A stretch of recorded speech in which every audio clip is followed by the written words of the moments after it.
Hey guys, Justin from PDR Canada here.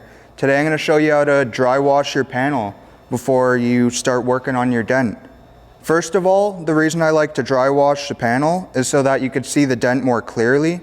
And second of all, it also helps prevent making knockdown marks because the dirt on the panel. So first thing you're going to want to do is get your glass cleaner. I'm using invisible glass right now.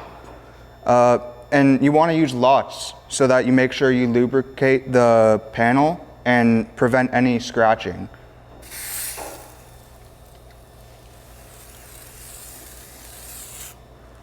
So now you just grab a microfiber,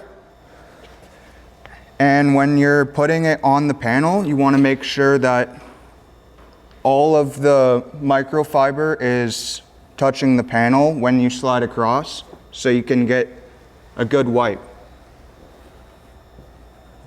And what I like to do personally is shake my rag a little and then continue.